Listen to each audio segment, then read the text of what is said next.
Okay, the clash of the of civilizations. What is the clash of civilization? What does this mean? The clash of civilization basically is a thesis that people's cultural and religious identities will be the primary source of conflict in the post-Cold War world.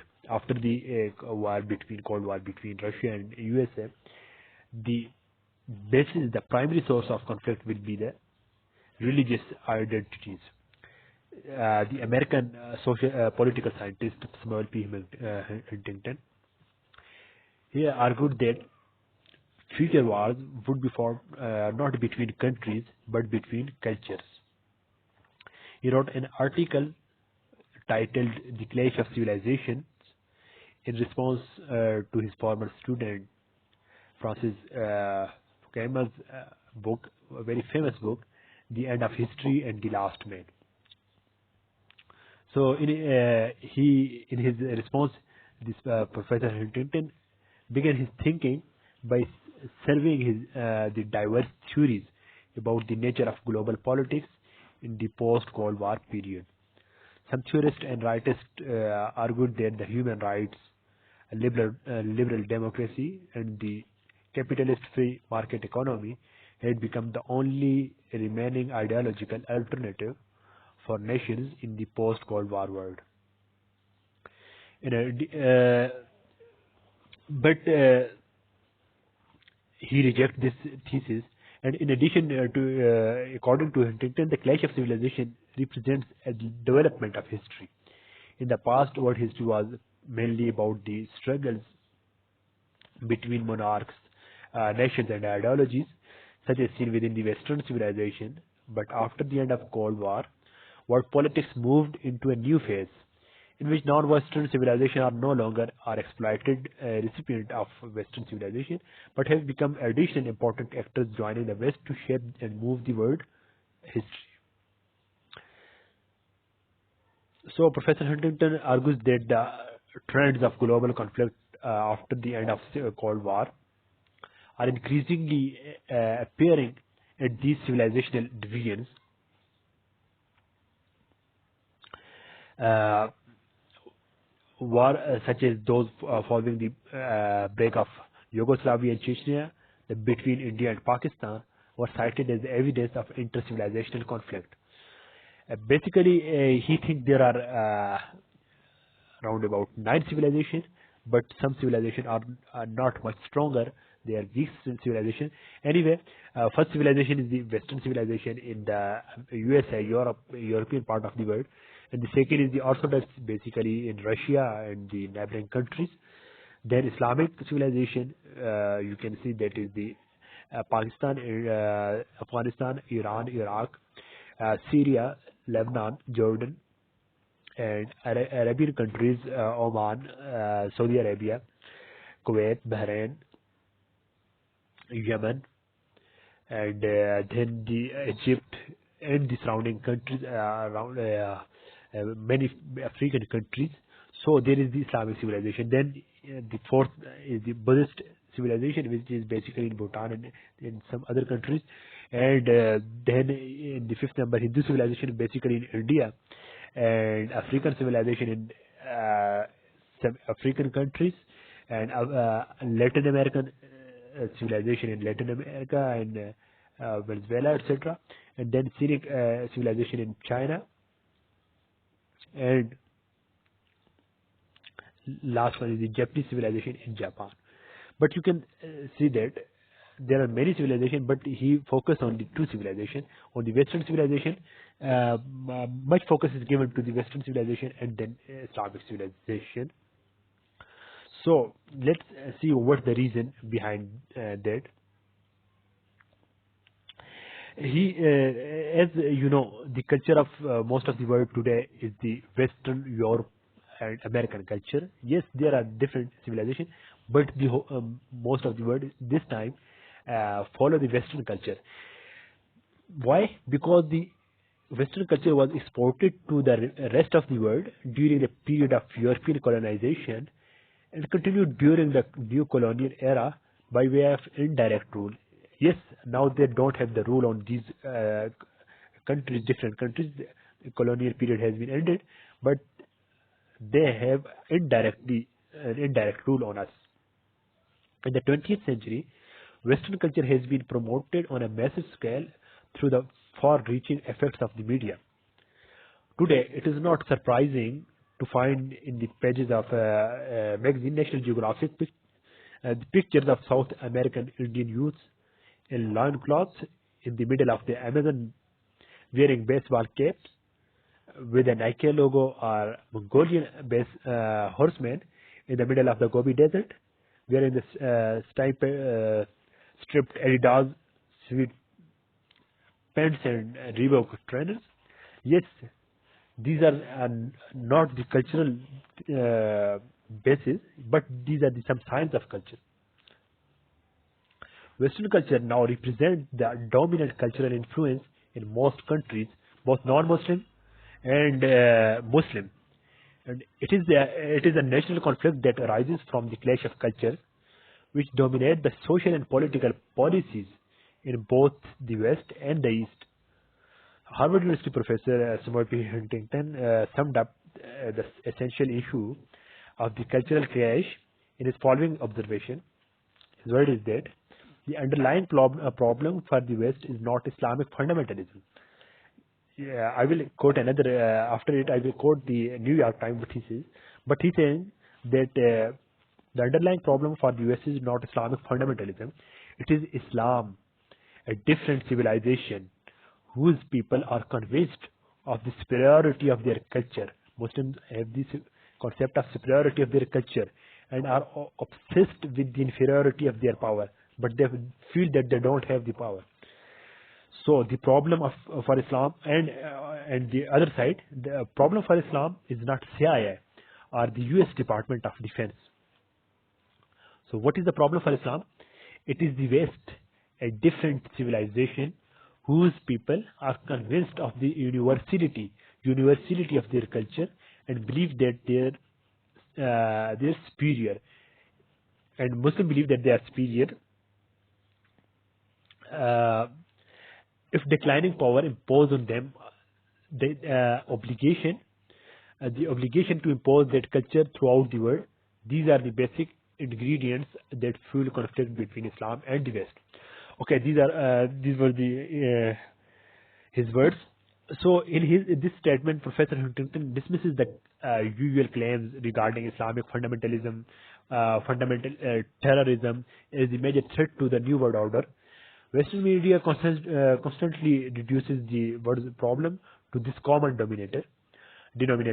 The New York Times, as I told you, carried an article stating that Muslim fundamentalism is fast becoming the chief threat to global peace and security, as well as the cause of national and local disturbance through terrorism. It is akin to the menace posed by Nazism and fascism in the 1930s, and then by communism in the 50s. So you can say they are saying that the basic problem is the fundamentalism and the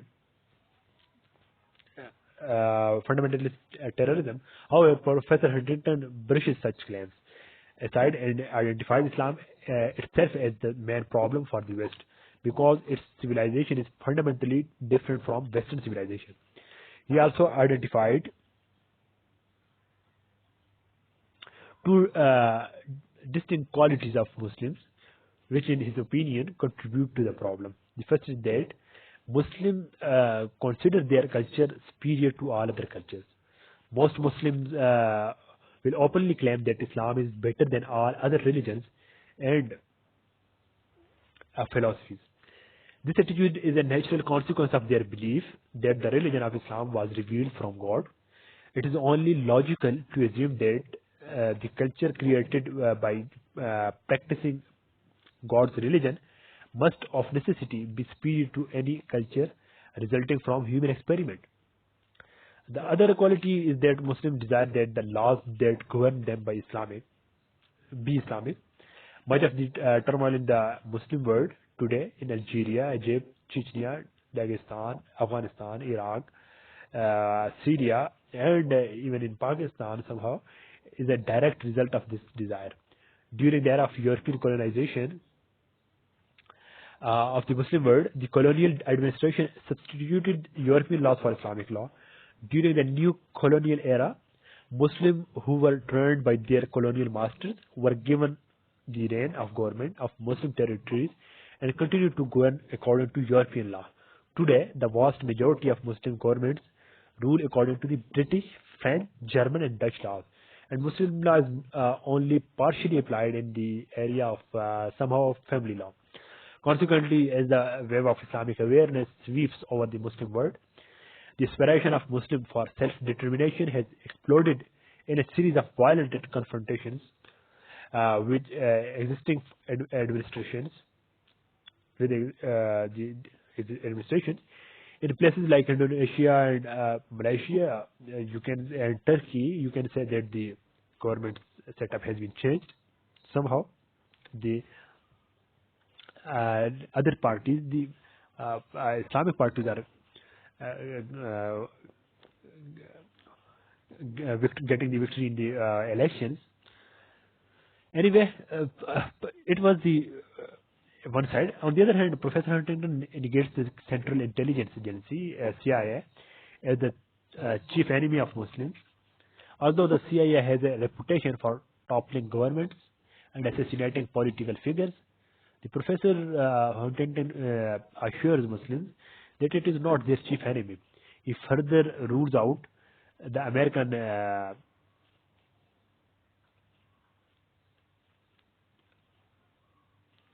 military complex, in spite of its presence in Saudi Arabia, its decimation of the Iraqi army, its launching of cruise missiles into the Sudan and Afghanistan, and its open support for Israel.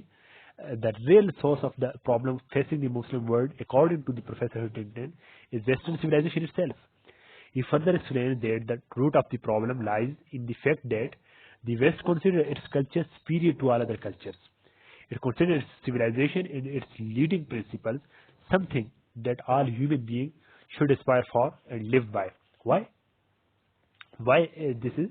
Because according to the Darwinian theory, the evolutionary process refines and improves human beings and their society. From our supposed savage ape-like origins to 20th century civility, human society has progressed relentlessly during the last few centuries. The evolutionary principle of survival of the fittest appear to have placed Western nations and their culture at the top of pyramid of human civilization. This claims the West, the foundational principles of their civilization must be the most suitable for human society. Professor Huntington says he takes the issue another step further, pointing out that the West not only considers its culture the most appropriate for all nations, but it considers itself duty-bound to impose their culture by any means necessary, politically or militarily, on the rest of the world. These have been correctly identified by Professor Huntington as the essential elements of the cultural clash facing the world as it enters in the 21st century. So he focuses just on the Western and Islamic civilization, and he says that yes, Western civilization have the right to be the dominant civilization, but he don't agree with the Islamic civilization, and he don't give the much focus to other civilization. Why? Because he says that he believes that they don't constitute a major civilization in the sense of international affairs. They don't have any major part in the international affairs, but Islamic civilization have much influence in the international civilization. So basically, this was the idea which was presented by Professor Huntington, the theory of clash of civilization. We will discuss the Muslim response later on. For example, Muslim response about it is they introduced a theory of dialogue among civilization as a response of Huntington theory, and we will discuss that later on. Now we will we will elaborate it further. Why he says that these are the basic problems, cultural issues. They are, for example, cultural characteristics and differences less mutable. Political and economic issues can be compromised and resolved. As mentioned before, the cultural characteristics and differences are less mutable and less changeable, and therefore less easily compromised and resolved than political and economic ones.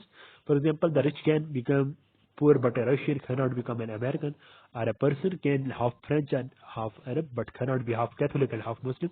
For ideological conflicts, you can choose which side you support. But for civilization conflicts, you have no choice because you are what you are. So he describes the civilizational clash on two levels. First is the micro level, struggle over the control of territory and each other, and macro level is the promote particular political and religious values on other nations. So they have the theory of West versus Rest. The West, in effect, is using international institutions, military power, and economic resources to run the world in ways that will maintain Western predominance, protect Western interest, and promote Western political and economic values. So the values that are most important in the West are least important worldwide. The values that are most important in the West are least important in worldwide. We will discuss that the secular democracy and human rights and other things. Dual role of the West. The West is at the peak of power. It is now influencing the habits, lifestyles, and the cultures of the other countries. But at the same time, it is confronting the non-West because they know that these non-Western countries are having the desire and ability to shape the world in a non-Western way. The dual role of the West enhances the growth of civilizational consciousness. So this is the theory of clash of civilization, and Muslim introduced the theory of dialogue of civilization among the civilization, dialogue among the civilization. So I hope you understand this theory, and we will discuss the later on the theory of dialogue among the civilization.